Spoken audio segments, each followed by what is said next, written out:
नमस्कार, मैं दीपिका सचान, योग शिक्षिका केंद्रीय विद्यालय चकेरी नंबर 1 कानपुर।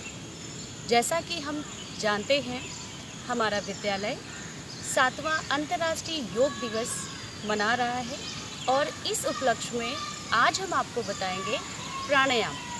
प्राणायाम को कैसे करना चाहिए और प्राणायाम के क्या लाभ हैं। तो प्राणायाम, जैसा कि नाम से स्पष्ट होता है, सांसों का आवागमन, प्राणों का आवागमन। तो इन प्राणों का जो हमारी नियमित रूप से हमारे शरीर में आवागमन होता रहता है, उनको जब हम नियमबद्ध तरीके से लेने लगते हैं तो वो हमारे प्राणायाम कहलाते हैं। हमारे अष्टांग योग का एक अंग बन जाता है प्राणायाम। तो शुरू करते हैं। सबसे पहले हम यौगिक ब्रीथ लेंगे, जिसको कि हम श्वास प्रश्वास की क्रिया या यौगिक ब्रीथ कहते हैं। उसकी शुरुआत करेंगे इनहेल एक्सहेल। किसी भी ध्यानात्मक आसन में बैठ जाएंगे, पद्मासन, सुखासन, सिद्धासन लगाकर। बैकबोन हमारी सीधी हो, इस बात का विशेष ध्यान देंगे। हाथों से बना लेंगे ज्ञान मुद्रा और रख लेंगे अपने घुटने पर। मन प्रसन्न और पूरे आनंद के साथ करेंगे इनहेल एक्सहेल। आँखों को बंद कर लें और डीप इनहेल करें। लंबी गहरी सांस भरें और फिर लंबी गहरी सांस को बाहर करें। 5 बार इस क्रम को दोहराएं। मन को शांत रखें।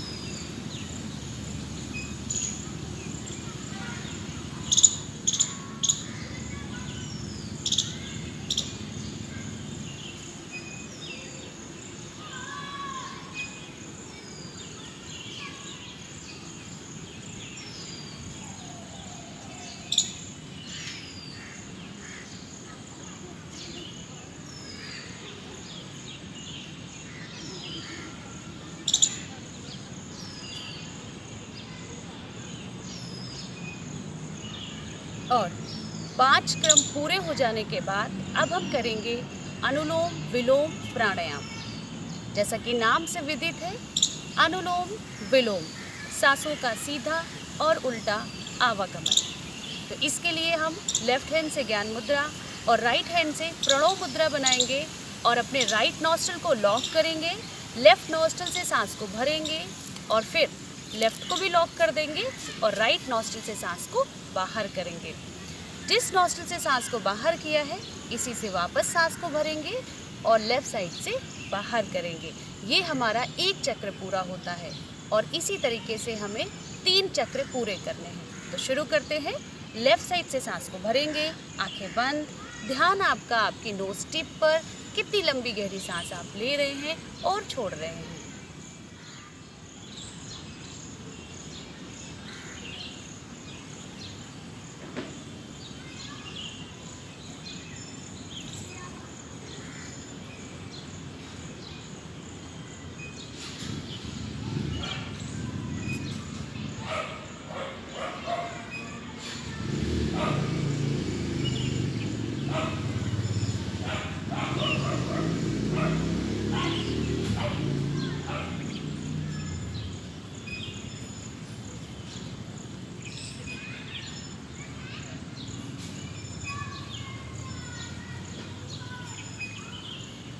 और इस तरीके से हमारे 3 चक्र पूरे हुए।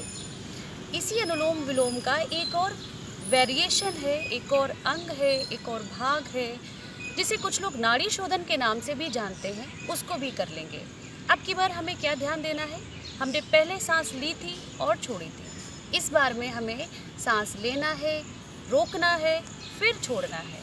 तो अगर आप सांस को लेने में 10 सेकेंड का टाइम लगा रहे हैं तो सांस को रोकेंगे हम 40 सेकेंड और सांस को बाहर करने में लगाएंगे 20 सेकेंड। जितना सांस लेने में समय लगाएंगे उसका दुगना समय सांस को बाहर करने में, और जितना समय सांस को बाहर करने में लगाया है उससे दुगना समय हम सांस को रोकेंगे।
इस प्रकार अनुलोम विलोम प्राणायाम का दूसरा भाग भी पूरा होता है। ये प्राणायाम हमारे संपूर्ण शरीर में ऑक्सीजन की आपूर्ति करता है, मन को शांत रखता है और फेफड़ों की कार्य क्षमता बढ़ाता है और मन स्थिति को सम रखता है। अब करेंगे कपालभाति प्राणायाम। जैसा कि नाम से ज्ञात होता है, कपालभाति यानी कि मस्तिष्क को शुद्ध करने वाला प्राणायाम। इसके लिए हमें लंबी गहरी सांस एक बार लेना है और उसको बाहर करने के बाद फिर से एक सांस लें और उस सांस के 18 to 20 स्ट्रोक्स के साथ बाहर करें। अर्थात सांस को एक बार लेना है लेकिन बार बार सांस को बाहर ही करना है और इसके लिए आपको 18 से 20 चक्र सांस के बाहर करने हैं। ये हमारा एक चक्र पूरा होगा। इस तरीके से हम 3 बार सांस को लेंगे और 18 to 20 स्ट्रोक्स के साथ सांस को बाहर करेंगे। चलिए तो शुरू करें। लंबी गहरी सांस लें एक बार और सांस को बाहर कर दें। मन शांत। और अब फिर से एक लंबी गहरी सांस लें और 18 to 20 स्ट्रोक्स के साथ सांस को सिर्फ और सिर्फ बाहर करना है। आपका ध्यान आपकी सांसों पर, आपकी नोज टिप पर कि कितना आप फोर्सफुली या झटके से सांस को बाहर कर रहे हैं। बहुत तनाव नहीं लेना, सामान्य स्थिति में रहना है और उसको अपनी ब्रीथ को सिर्फ और सिर्फ छोड़ने में फोकस करना है।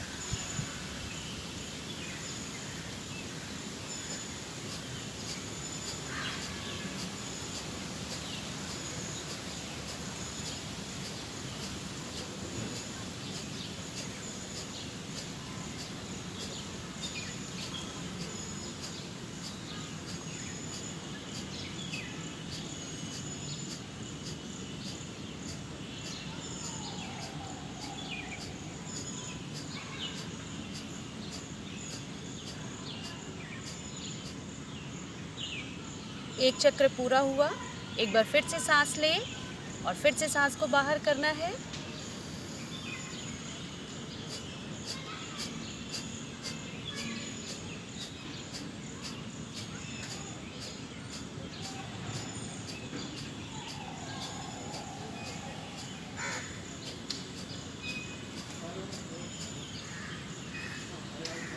पुनः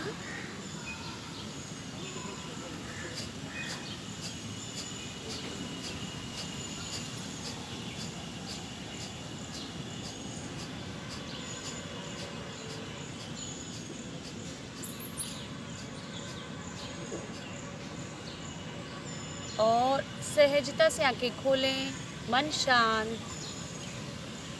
इस प्राणायाम को करने से हमारा फेफड़ों की कार्य क्षमता बढ़ती है, ब्लड सर्कुलेशन अच्छा रहता है, कॉन्स्टिपेशन की प्रॉब्लम ठीक होती है, साथ ही आपके एक्स्ट्रा फैट को रिड्यूस करता है और जो जैसा कि उसका नाम ही है कपालभाति यानी कि हमारे मस्तिष्क को शुद्ध करता है, तनाव को कम करता है।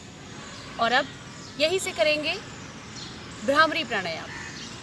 भ्रामरी प्राणायाम नाम से हमें पुनः विदित हो रहा है कि भौरे की तरह हमें अपनी आवाज़ को गुनगुनाना है। जिस प्रकार भौरा जब गुनगुनाता है तो उसका जो आवाज़ है हमारे पूरे मस्तिष्क में एक वाइब्रेशन क्रिएट करती है। हमें उसी तरीके से अपने उसी वाइब्रेशन को क्रिएट करना है। तो उसके लिए हमें किसी भी ध्यानात्मक आसन में बैठने के बाद अपने अंगूठे को कान में रखना है, लॉक कर देना है, पॉइंटर फिंगर को अपनी आईब्रो में रखना है और 2 उंगलियों से अपनी आँख को बंद कर लेना है, लास्ट वाली को अपने नाक के पास रख लेना है। दोनों शोल्डर 180 एंगल पर रहें जिससे आपके लंग्स ज़्यादा फूल सकें और ज़्यादा आप सांस को भर सकें। लंबा गहरा सांस भरेंगे और उस सांस को भरने के बाद ओम का साउंड निकालना है मुंह के अंदर। जैसे भौरा गुनगुनाता है वैसी गुनगुनाहट करनी है हमें। इसके भी 3 चक्र करेंगे। शुरू करें।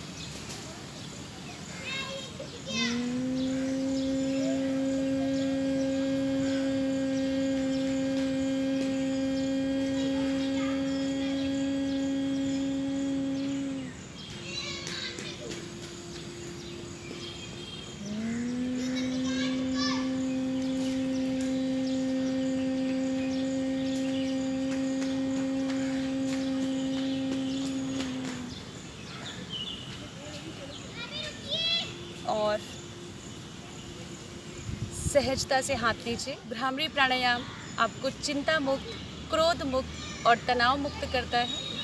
विशेष रूप से जिनको माइग्रेशन की समस्या है उनके लिए बहुत लाभदायक है। बीपी की समस्या है उनके लिए भी ये लाभदायक है और विद्यार्थी जीवन के लिए बहुत ही लाभदायक है। आपके मस्तिष्क को तेज करता है और आपकी एकाग्रता को बढ़ाता है। और अब ओम उच्चारण। ओम उच्चारण के लिए हमें लंबी गहरी एक सांस लेंगे और उस सांस से लंबा एक स्वर निकालेंगे। ओम में 3 स्वर होते हैं, आ, ओ और मा। इन तीनों स्वर को बोलेंगे और अपनी सांस को 3 हिस्सों में बांटेंगे। आ के लिए हम मुंह का अगला हिस्सा, ओ के लिए हम मुंह का मध्य हिस्सा और मा के लिए मुंह का पिछला हिस्सा इस्तेमाल करेंगे और अपनी सांस को 3 हिस्से में बांटेंगे।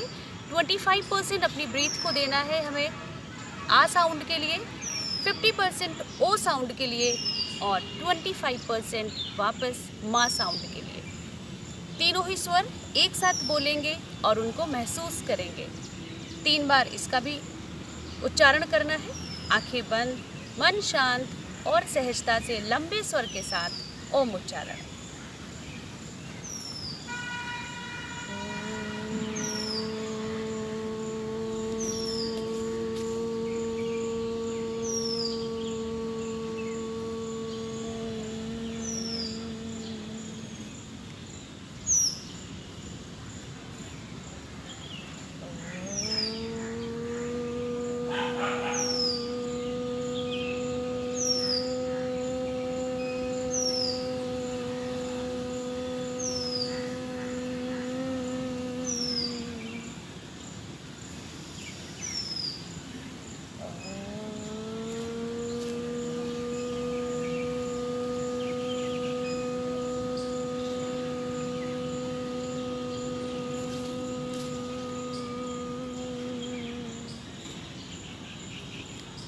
और इस प्रकार 3 बार ओम उच्चारण के बाद शांति पाठ, दोनों हाथों को नमस्कार की मुद्रा में जोड़ लेंगे और शांति पाठ करेंगे।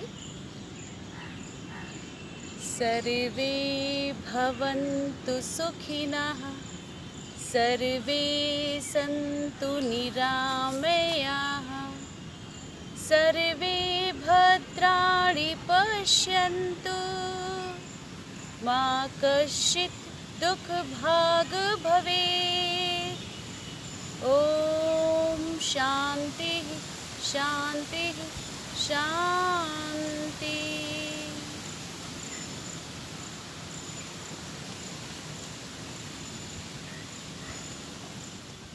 दोनों हाथों को रब करेंगे आपस में। गरम सेक अपनी आँखों पर, अपनी चेहरे पर और आँख खोलकर अपनी हथेली को देखते हुए, मन में प्रसन्नता के भाव रखते हुए आज का योग सेशन यही समाप्त करते हैं। नमस्कार।